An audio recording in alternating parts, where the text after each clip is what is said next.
C'est l'histoire d'un jeune garçon, issu d'un foyer brisé, qui n'a pris que de mauvaises décisions dans sa vie.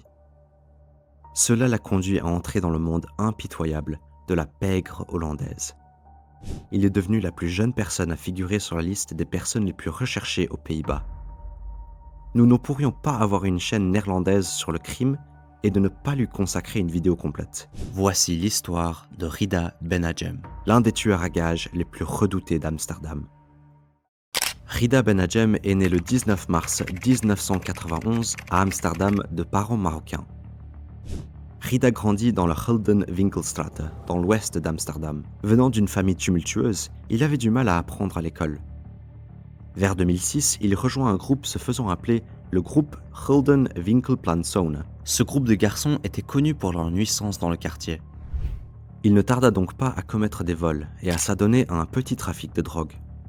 Ses amis l'appelaient un vrai soldat. Il n'avait peur de personne et il était prêt à tout faire pour se faire un peu d'argent. Très vite, il eut des problèmes avec la police pour la première fois. Puis, se faire arrêter devint chose commune. Les travailleurs sociaux marocains qui travaillaient dans le quartier et qui organisaient des événements voient Rida se détacher de tout ça. À cause de sa petite taille, il ne faisait qu'1,69 m.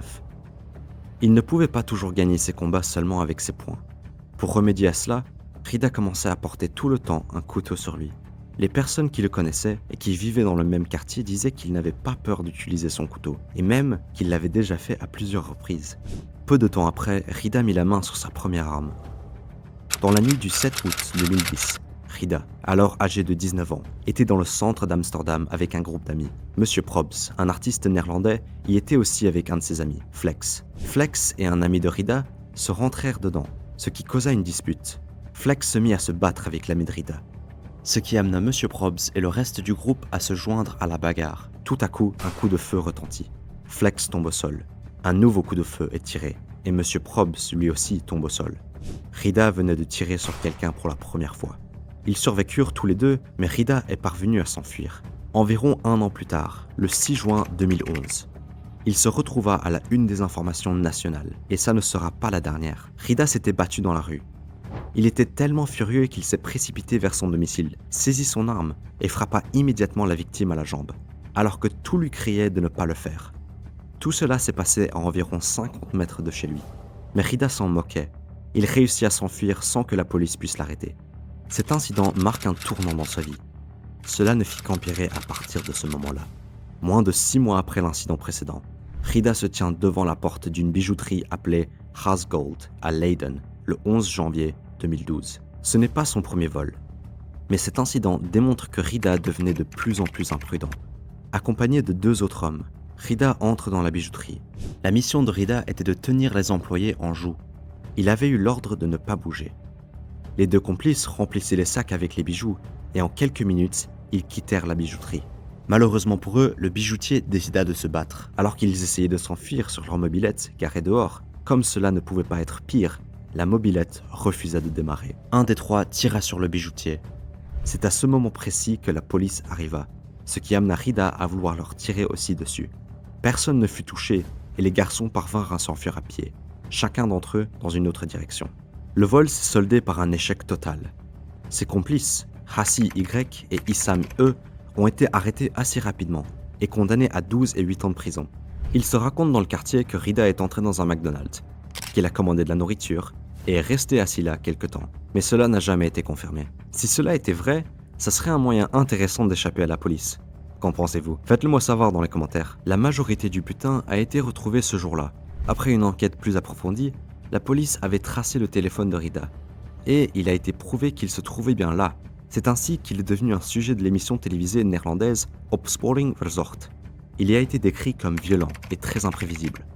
Après ce violent cambriolage, il est inscrit sur la liste des personnes les plus recherchées au niveau national, alors qu'il n'a que 21 ans. Toute personne ayant une information permettant de l'arrêter recevrait une récompense de 5 000 €. Quelques mois plus tard, Rida est toujours en fuite et vit dans l'ombre. L'argent commence à manquer et il a besoin de fonds rapidement. On lui propose un travail. Le tueur à gages marocain, Redouane Boutaka, devait partir. La tête de Redouane était mise à prix et comme Rida avait vraiment besoin d'argent à ce moment-là, il a décidé d'accepter le travail. Il est intéressant de noter que la gravité de ces crimes n'a cessé de s'aggraver. Le 22 avril 2012, Rida est entré calmement dans un café chicha à Amsterdam. Il n'était pas venu pour se détendre, mais pour accomplir sa mission. Sa cible, Redouane, était assise en bas avec ses amis. Rida a descendu les escaliers, s'est dirigé vers sa cible et l'a frappé à plusieurs reprises. De nombreuses personnes ont vu ce qui se passe et ont été tellement choquées qu'elles n'ont rien pu faire. Rida remonta calmement les escaliers et disparut. Mission accomplie.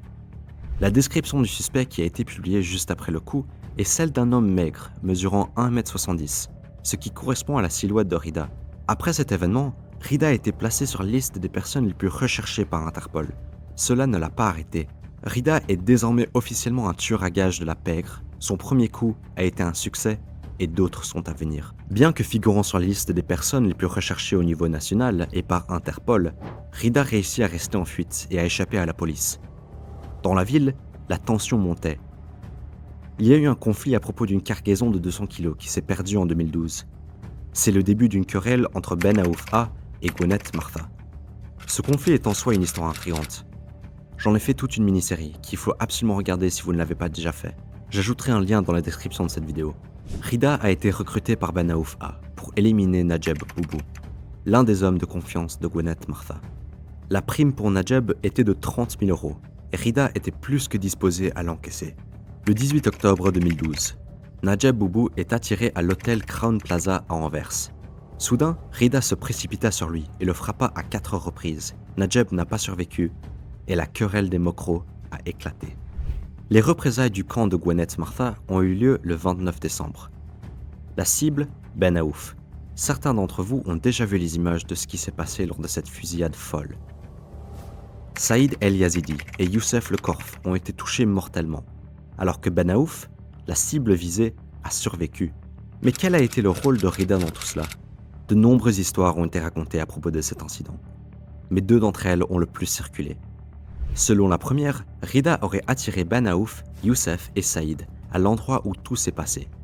Rida et Ben Aouf seraient sortis de la voiture, se seraient parlé un peu plus loin dans la rue, et, en revenant vers la voiture, Rida se serait enfui.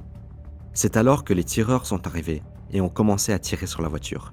Je vois où vous voulez en venir. Rida ne faisait-il pas partie du camp de Ben Aouf? Oui. Il l'était en quelque sorte, après avoir exécuté le coup pour Ben Aouf. Cependant, il n'aurait toujours pas été payé pour l'élimination de Najeb Boubou.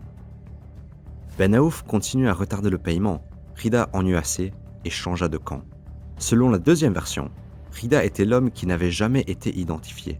Il portait une perruque blonde en guise de déguisement parce qu'il était toujours en fuite. La cible visée était Ben Aouf. Rida et les autres étaient là, mais ils étaient considérés comme des dommages collatéraux pour les tueurs. De plus, Rida était considéré comme un très bon ami de Saïd et ne l'aurait jamais mis en danger. Rida a réussi à s'échapper et a même aidé Ben Aouf à s'échapper aussi, selon cette version de l'histoire. Il est difficile de déterminer quelle histoire est vraie, car il n'existe aucune preuve concrète permettant de choisir l'une ou l'autre. Quelle que soit l'histoire la plus vraie, il est clair que Rida se retrouva en grande difficulté. Les 2 camps commencèrent à se méfier de lui après toutes les rumeurs qui circulaient. L'argent commençait à manquer. Il s'était fait de nombreux ennemis. Il n'avait plus personne à qui se confier et il était internationalement recherché. Malgré tout cela, Rida resta toujours à Amsterdam. Un proche de la famille a déclaré « Sa mère rêvait toujours qu'il soit arrêté, juste pour savoir qu'il serait en vie ». Si il s'était rendu après le cambriolage de bijouterie, il aurait purgé sa peine et se serait vu offrir une nouvelle opportunité. Au lieu de cela, il s'est enfoncé beaucoup plus profondément et s'apprêtait à payer le prix fort à seulement 21 ans. Le 16 mars 2013. Après quelques années de cavale, Rida se retrouve en joue. Il fut frappé à plusieurs reprises dans la Comenistraat et est décédé. Le tireur présumé, Soleiman L, a donné à Rida un téléphone PGP équipé d'un logiciel espion, ce qui lui permet de suivre ses déplacements. Un détail intéressant est que Rida et Soleiman étaient prétendument de bons amis. Les messages PGP présentés au tribunal ont révélé que Soleiman avait fait cela pour Ben Aouf A. L'un des textes de Soleiman se lit comme suit. « Oui, si vous êtes prêt à payer 50, je m'occupe de lui. » Cela signifierait que Rida a été trahi par 2 personnes qu'il connaissait. Cela ne rendrait-il pas l'histoire un peu plus crédible? Rida a continué à demander de l'argent à Ben Aouf, ne l'a pas obtenu, a changé de camp et a attiré Ben Aouf pour qu'il se fasse éliminer. Ben Aouf, à son tour, voulait que Rida soit éliminé.